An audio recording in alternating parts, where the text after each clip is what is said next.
Why on earth are you going to go through life and believe you're an unlucky individual? I don't see how that can benefit. It's kind of crazy because I say this. The number one thing people don't have control of in their lives is their mind. But what's funny about that is the only thing in life you can truly control is your mind. You can't control other people. You can't control the weather. You can't even control your health. Your heart might stop beating. You don't make it beat. It just goes, so it's going to turn off one day. The only thing you can control in your life is what you think in your mind. So if you're going to sit there and go, oh, I'm sad, well, you can change that if you actually try, but you don't. You just accept it, right? So people have lost control of their own minds. And I don't understand why you would allow your own mind to take power from you. Why would you let your own mind convince you you're not a lucky person, or I'm not this, or I'm not confident? Why would you let your own mind sabotage you? Why wouldn't you reprogram your own mind to be on your team? It should be your ally, right? My mind is my ally. You can dump me in a bikini in the fucking Arctic Circle to die. 2 days later, I'm coming to your house, knocking on the door with 3 girlfriends in a Cadillac. I'm not going to sit there and go, shit, I'm going to die. I'm going to be like, okay, Andrew, you're the man. I don't know what the fuck we're going to do, but you're going to pull this off. I really believe in that irrational self-confidence to some degree. Doesn't mean be a jackass, doesn't mean be an egomaniac. But in certain scenarios, there's absolutely no benefit to doubting yourself. When I was about to get in the cage, even if I knew the guy was a killer, there is no benefit to me thinking I'm going to lose or I might lose. No benefit. If I lose, right? But you have to completely believe you're going to win.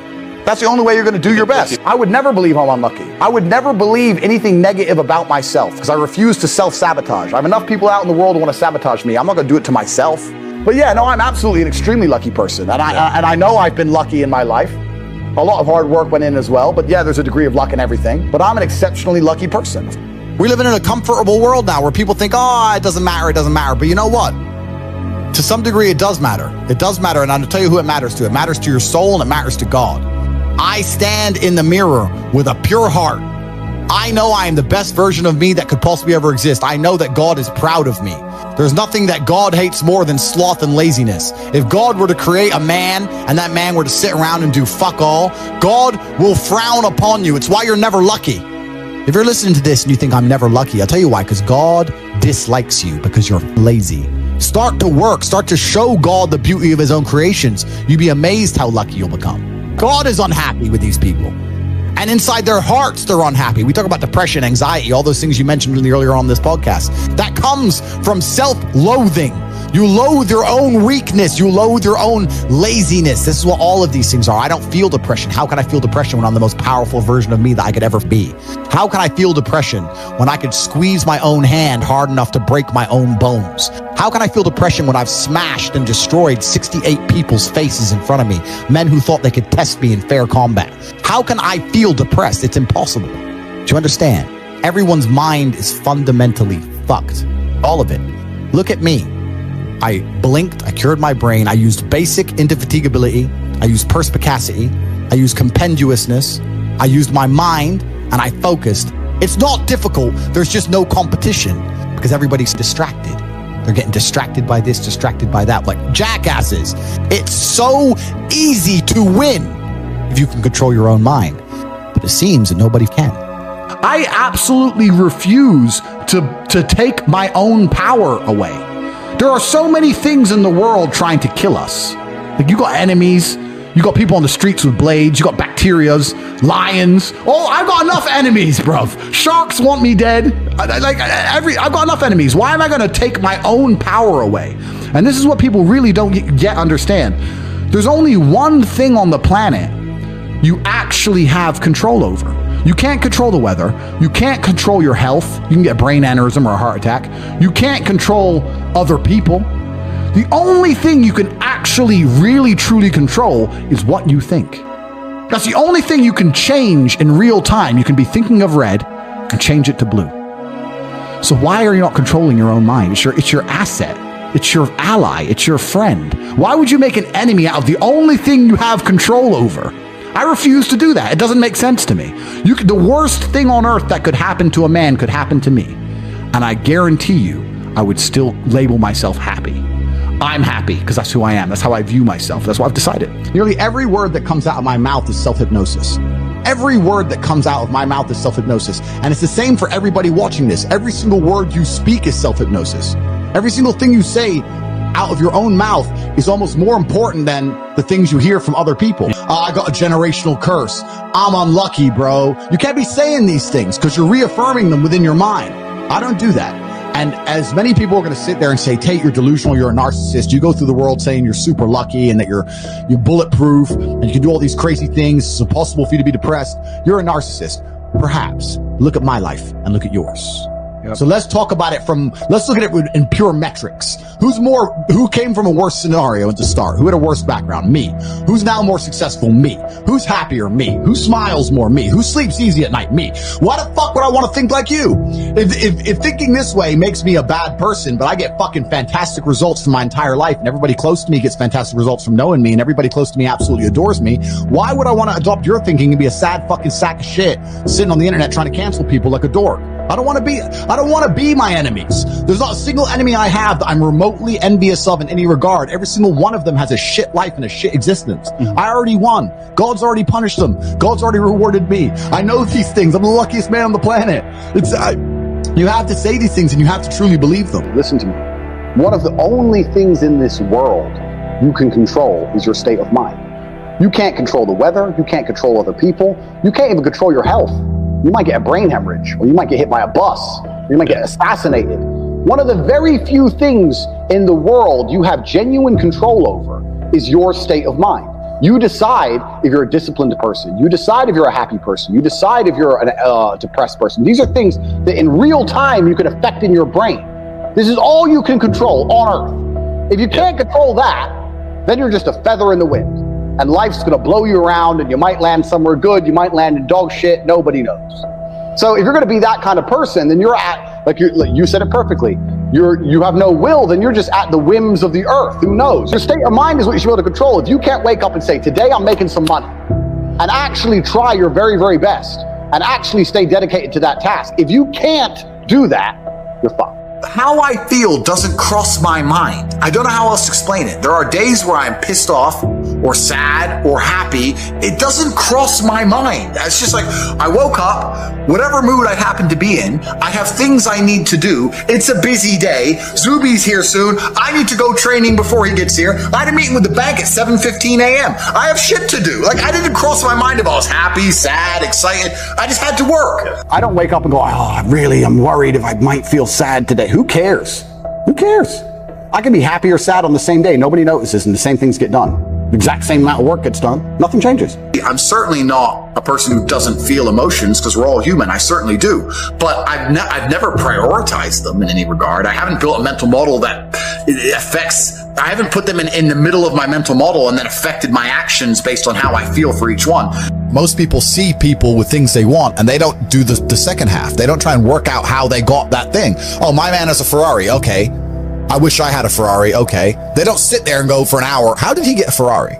It doesn't cross that part is the part they don't want to do, right? They just go, oh, he has a Ferrari. Wish I had a Ferrari. And they go back to TV. You have to be able to hunt in the day and the night. You have to be able to do both.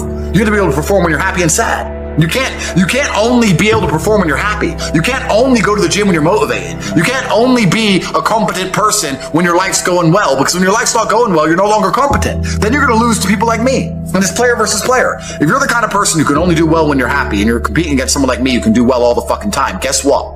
You lose. Lazy people never get anywhere in life, doesn't matter what it is. Doesn't matter if it's tennis or money. If you're lazy, you're never going to get there. Your life sucks. I don't think that's true. I think that your life just sucks and you should change it. And another thing I also preach, and this is another thing that's very important, I also think as a man, because life as a man is pain and suffering, and when I say that, because you're never going to be a good man or good at being a man without pain and suffering. You're going to have to go through a bunch of shit and have a terrible life to become a good man. I think you should embrace that and accept it. And I think that the correct mental model for men to have is a degree of stoicism and not to be too concerned with even how they feel. If I woke up today happy, I would have done this interview with you. If I woke up today sad, I would have done this interview with you. What's the difference? Why put so much importance on my emotion if certain things must be done? I must work, I must train. I've got things to do. So why are we going to sit around and talk about how I feel if it doesn't even affect how I act? And as a man, it shouldn't, because there's too much to do. And the masculine world is hyper competitive. This is another thing most people don't understand. Totally agree. It's hyper competitive out here. All the women want a few men at the top. The Ferrari, you don't want a Ferrari to drive fast. You want a Ferrari because other men want a Ferrari and can't have one. It's hyper competitive. So if you're competing against every other man for every dollar you make, every girl you see, the house you live in, the car you drive, the life you live, you're not going to be able to compete with the person who performs regardless of how they feel if you only compete when you feel like competing. Right? Because there's men like me out there who will be sad every day and outcompete you regardless. I don't care how I feel, I will still win. And that's the kind of mindset you need to adopt. So I don't, when a man comes— You've got a job to do. Stop whining, go to work. Completely. I agree. Completely. Yes. So when men say, oh, but I feel sad, who cares? The world doesn't care. All the men who are out here to destroy you and take your girl don't care. So why do you care? Like the person who should care least is you. You're the only person who wakes up every day who should have a genuine vested interest in improving your life. Nobody else wakes up and wants to improve your life, only you. So if nobody else cares about how you feel, why do you care? So my argument also for depression is, you're depressed, fine. Have you trained today? Well, that doesn't change what you should do with your life, depressed or not. And I don't say this because I'm an eternally happy person. I say this because I've experienced all ranges of human emotion.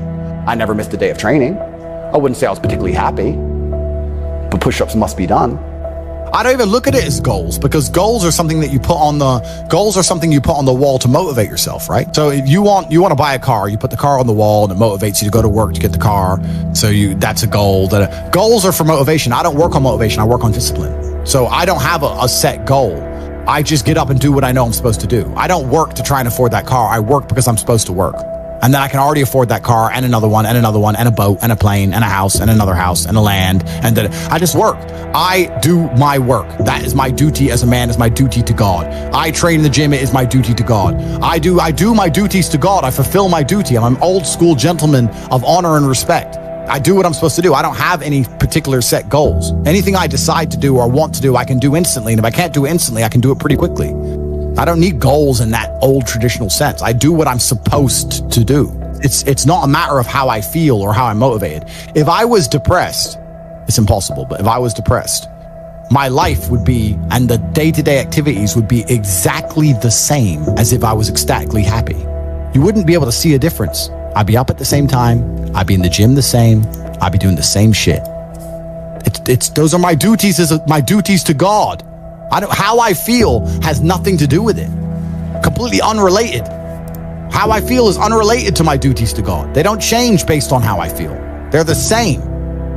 And they will be completed because I refuse to fail God or my bloodline.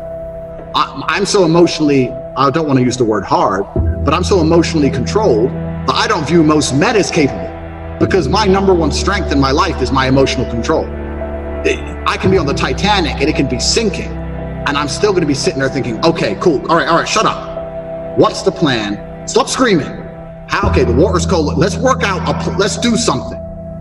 Like, I'm a very rational person, and most men are not as rational as I. The human mind is a massively misunderstood and underused chemical factory. That's all it is. It's the reason you feel happy. It's the reason you feel sad. It's the reason you feel excited. It's only chemicals in your brain. And I think if you try and take conscious control of your mind and force yourself to feel what you want, when you want, you can truly start to feel emotions on command. I don't think that men should ever consider how happy they are. I think that for a man, the paradigm of analyzing yourself based on your mood is an incorrect way to approach life. I don't think it makes you competitive. I just don't think it makes you competitive. I feel like as a man, life is ultra competitive and you're constantly competing against other men, whether you realize it or not. The girl you want, other men want. If you get her, it's a competition. The dollar you want, other men want. If you get it, it's a competition. The status you want, other men want. If you get it, you won the competition. Man, life as a man is hyper competitive, and you need to build a mindset that allows you to compete at the highest echelons, at the highest levels. And in my experience, the people who compete at the highest levels are not people who have any concern or care for how they feel on the day. You are a man with duties. You're a man with responsibilities. You must perform. You have things you must do, and you must do them regardless of how you feel. Whether you feel happy or you feel sad, you must still train. So considering it's not going to affect your actions, why even take it into consideration at all? Why does it matter? I don't look at myself and go, how do I be happy? I look at myself and go, how do I succeed and do everything I want to do and become competent and be successful? That's what I'm worried about, achieving my goals daily. Happiness is a byproduct. It's a side piece. But if you're going to wake up and go, I want to be happy, well, yeah, to a degree it's feminine. It's also very childish because only women and children are so obsessed with happiness. But it doesn't make you competitive, because if you're concerned with being happy, that means you're only going to perform when you feel like it. That means you can't outcompete the men who perform every day regardless. And that's why, as a man, you need to be building a mindset that makes you as competitive as possible. And I think that considering happiness as a concept, as an idea in and of itself is a bad idea. I think it's insane. So it doesn't even cross my mind if I'm happy. It doesn't even cross my mind. I got shit to do.